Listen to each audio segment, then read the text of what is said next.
Hello everyone and welcome to the new 4-part series. It's going to be everything you're going to want to know about all the pairs you keep asking in the comments, how to play with your mages, what areas, skills they're at. I'm going to go over everything as a starter, free to play, low spend, and we're going to work our way up to number 2 and number 1 pairings you're going to be going for. So stay tuned for the full mage guide in the part 1 series of what to do and progression for your marches.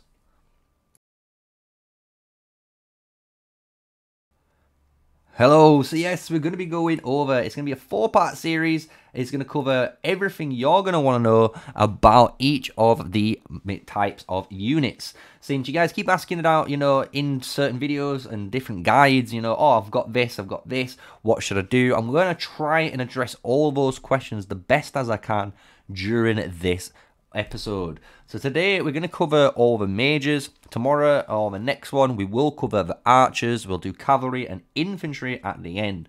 So that's the way we're going to format it. I hope you guys enjoy it. Obviously each video is going to have obviously a unit type to its case, so you don't have to watch it all in one go, right? So you can watch whatever unit type you want in their own video.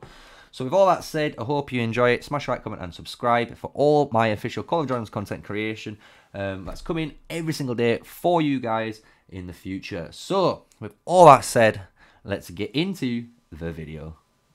So when we're going over the pairings, you're going to see we've got all the honorable mentions. These are all the units that I'm going to be talking about today. Obviously, we can put Hosk in here as well. But apart from that, everyone else is not going to be relevant when it comes to mages. So these are all the mages you actually have in your arsenal. And you can see you've got 10 technically pairings in theory that you could rock. But we're going to work with what most people go from and then obviously go on to use.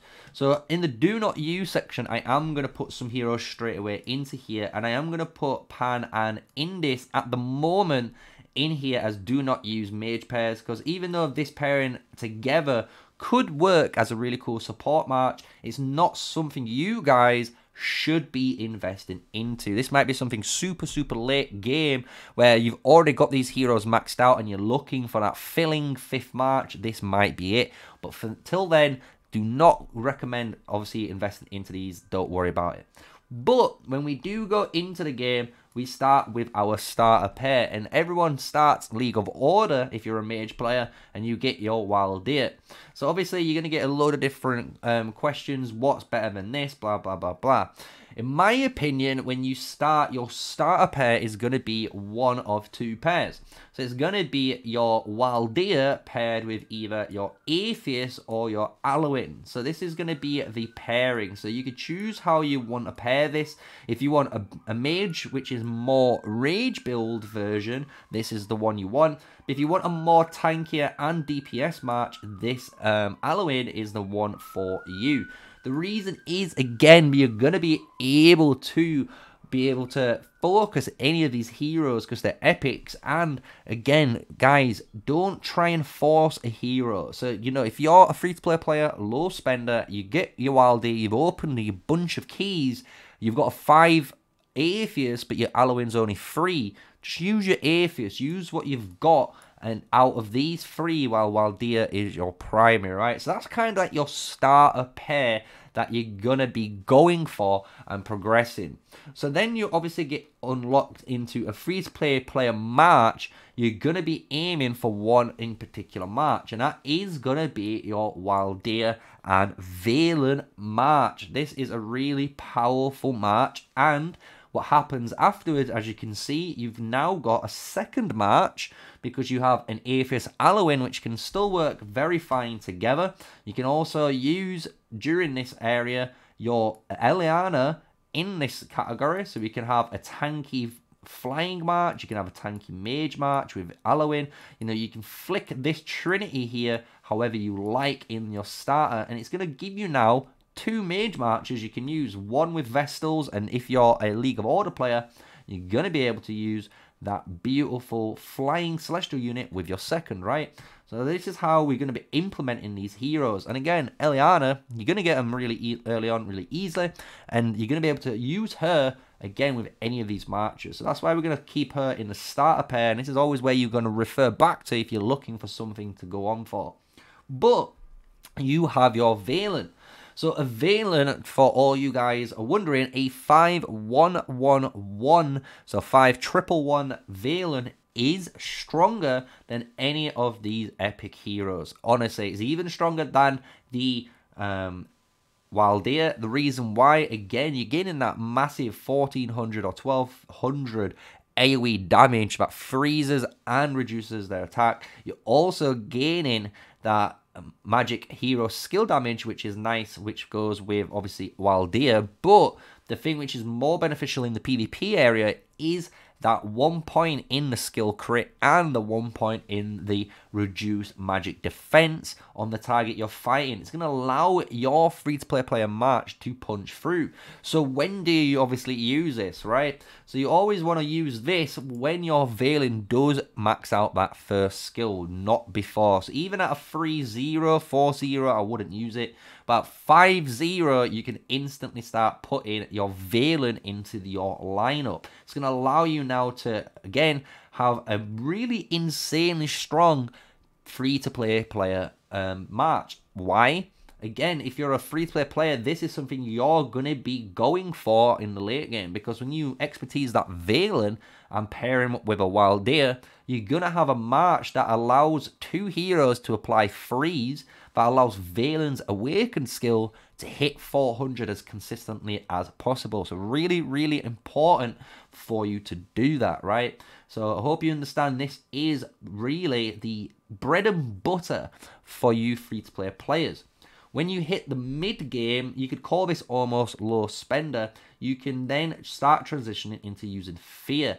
So Fear is one hero that you can pair with your Atheist, and as you can see now, we created a nice trinity of mage marches. You have a flying dedicated celestial march, and as a low spender, this is something you're able to get really easily. You can get a Fear at 5-1-1-1 really quickly, and even if you've got her through gold keys, guys, as a free-to-play player, 5-1-1-1 Fear with your awakened Atheist, when you eventually get them, is going to be a prime flying unit that you're going to use all the time in PvP.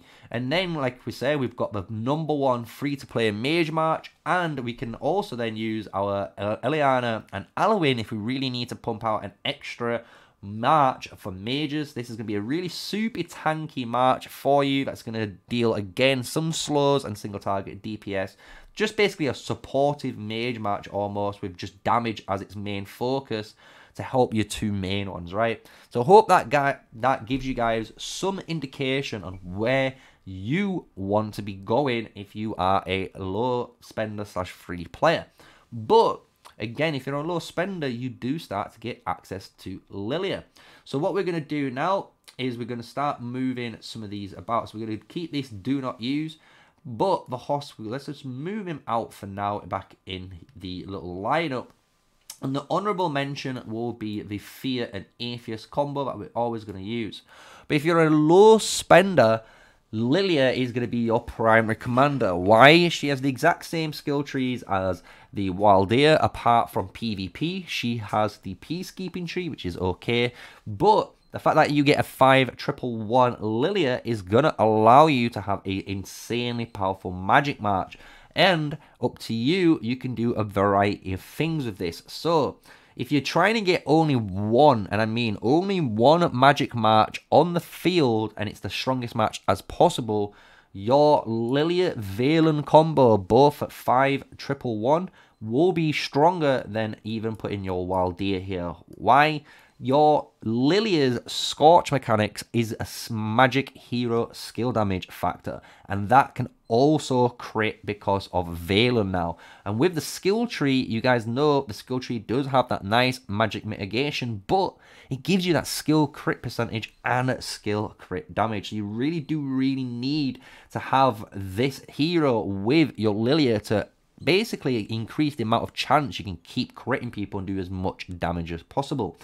But you do have other options, right? So if you want to maintain a nice double march, What we can also do is throw Alwyn up here. He's really good with Liliya. Again, the reason why, when we look at Liliya's magic tree now, instead of the skill tree, you can go down the magic skill tree all the way to the end, and in the final sections of talents, you can pick one that increases your continuous damage effects, which means all of your skill 1 and your skill 4 from the Alwyn damage from ensnaring people will be increased by 10%, as well as the Liliya. The Liliya's Scorch mechanics are damage over time effects or continuous damage effects, as the talent states. So both of these are now going to get a really big buff if you go down the magic tree. But if you're not going down the magic tree and you're going to try and just keep down the skill tree, you can just put your Atheist there. Atheist and Liliya has been a surprisingly powerful combo. It gives that Liliya a nice big punch for her butt because of the single target DPS that the Atheist gives. He also provides those nice tanking stats and healing, so when you're in the combat, open field, it allows that mage to sustain longer in the field. So you don't want to die straight away, but you obviously don't want to feed merits. You want a nice bounce. So healing that 400 troops is really nice over the course of battle. So having that with your Liliya is really nice. As well, Atheist gives you that rage generation. Very, very key. Liliya loves rage. The more rage she can fire, the more skill 1 and Scorch triggers she can potentially hit on enemies. So this is a really powerful combo. So as you can see, your 5-1-1 Liliya can go with any really mage that you have. You can pick them as you please, depending on the situation. So that is going to be the nice low spend free-to-play starter pair guide for all of you. When we're looking at now the number 1 and number 2 pairings, we are going to go with now in a late game situation, guys. So just note now, you're going to be playing with these heroes, as I've explained, throughout the game now, even at a 5-1-1-1-1 legendary. And when you've awakened your heroes, you're going to be pairing them up in some form of trinity with mages like this, right? When you do get maybe a bit more of a spend, you could put Hosk in the lineup with Liliya. That's fine. You can. I've seen many players do this. It's a very heavy counter-attack damage march. It works perfectly fine. So that's going to be in the honourable mentions at the final. But let's go into the number 2 pair. So the number 2 pair is honestly going to be the free-to-play choice. It's going to be that Waldia and Valen. Why? It's the best choice for all players, free-to-play and low spenders, because you're going to get an awakened Waldia really, really quickly.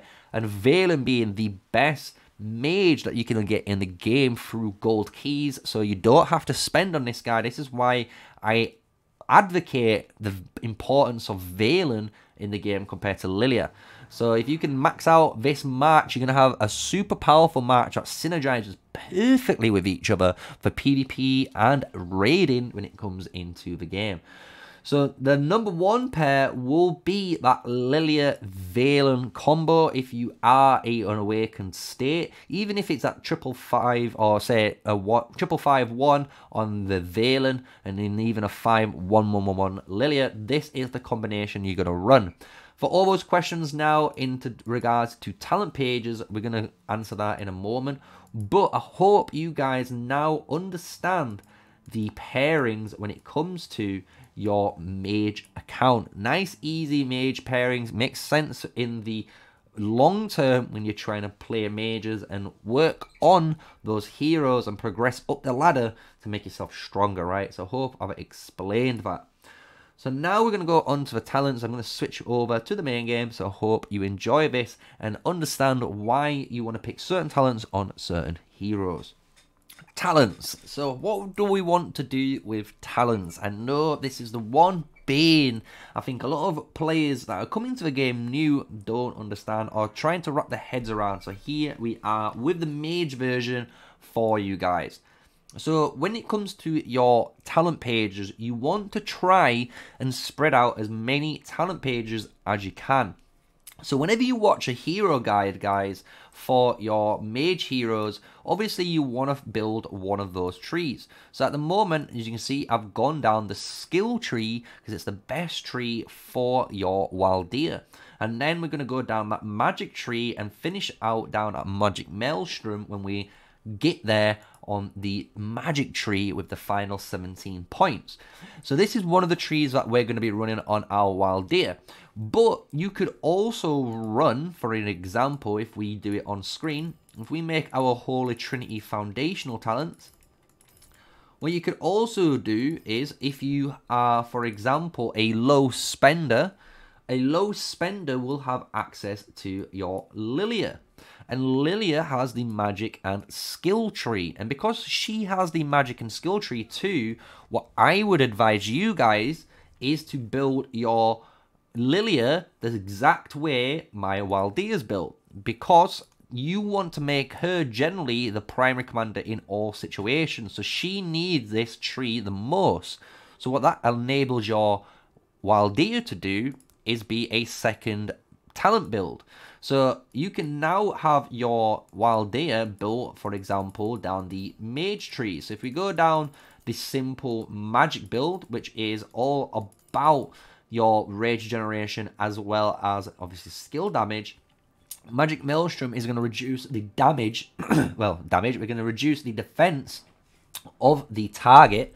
That's going to then obviously create more damage for us. So this is a really consistent rune. I really do like it compared to Energy Boost. I don't like the RNG, but when we go all the way up and we continue up through the wither into the cool effects, this is where you can choose now on your Waldeer, right? So we're in a kind of a choice mode, because if you're going to have Waldeer as a primary commander and have Alloin behind him, you would really have insult to injury. So you can have that 5% continuous more damage effects, right? If you were going to pair him up with someone like Aphis or your Valen still, you would go for Cry Havoc. So when you're below 50%, you're going to get a massive amount of skill damage bonus in the open field before you return home in the red zone, right? So it's a really good choice for you, and this is now an optional choice, right? So now let's, for example, put it in Cry Havoc and Ecoclasm for as much damage as we can. We'll go down the overall attack tree, which is really nice. We're going to get as much skill damage as we can. We would get the rage generation and again the rage generation here, and then mitigation on the enemy's health to try and do as much damage as we can. So with that magic build, what it allows us guys to do now is, if we are running even a Liliya and Waldeer match, Liliya being the primary, she has the skill tree and you can see how much damage it does. You could switch between Liliya and now Waldeer being the primary and see if that talent tree does any more damage, right? You can see the difference in it. If you're against units that are more tankier than you, you might want the Waldeer talent page set up on, because it's going to reduce the magic defense of those units because of the magic tree. So this is why you want to use different trees on different heroes, and just understand, if you've picked Waldeer as your skill hero, that's fine, just allow him to be a skill hero. As a good example, Atheist for me is going down the magic tree, and this time we're going to go down the PvP tree. We're going to learn something new with him and see how powerful this tree really is when we go into the damage rankings on a free-to-play player account. So by doing that, it gives me an option, even with this march now, to go into a different talent choice. And it's all preference, guys. These are different talent builds you're going to be using on your marches. Another good question you guys ask is if I should have my Valen primary over your Liliya. So Liliya primary we've already gone over. You want Liliya primary if you're going down that skill tree, because if you're going down that skill tree, it means you're trying to get as much damage, much as bang for your buck as possible, and that's the reason why you go down the skill tree. But if you notice your Liliya Valen match is getting targeted a lot, because maybe you're a named player or maybe you're a whale and people are focusing you down, having your Valen primary would be an option. Why? Because you're going to be able to go down, obviously, the magic tree like we've gone down so far, but with your last 17 points, you're going to be able to unlock Soul Siphon, which is allowing your counter attacks, which is always going to be triggered when multiple enemies are hitting you, to steal 40 rage from them, which is going to allow your March to pump out more rage, which is going to be more beneficial. So you'll realize you can now, from being in a disadvantaged spot, from being surrounded all the time, take that and put it into an advantage position by using a different talent tree.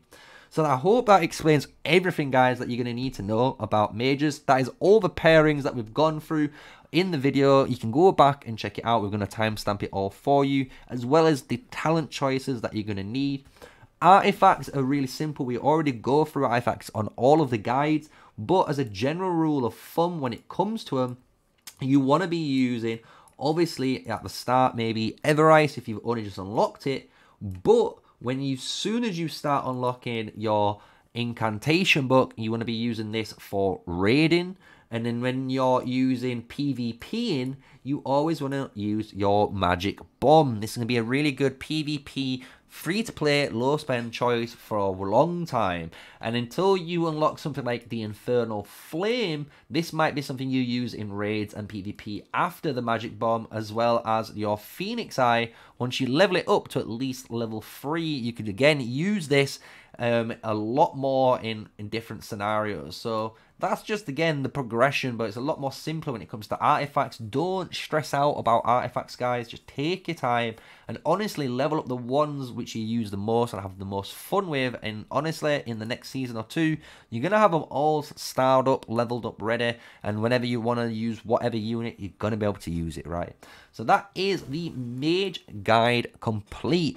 Everything, pairings, talents, and now the artifacts covered. I hope you enjoyed the video with me, MrSneakyy, giving you guys all the info about Call of Dragons. I've been playing it since beta, all the way, every single day to now, right? So I hope you guys understand where all this information has come from. It's got multiple different players' knowledge all into mine, and then we smash it out in one go, right? So I hope you enjoyed the video. Smash a like, comment, and subscribe if you've learned something new today, because that is the aim. Always learn something new, and you're going to expand your knowledge every single day and become a better player in the Call of Dragons universe. So if you've enjoyed it, again, smash a like, comment, and subscribe. But until the next one, stay safe, stay sneaky. Peace out.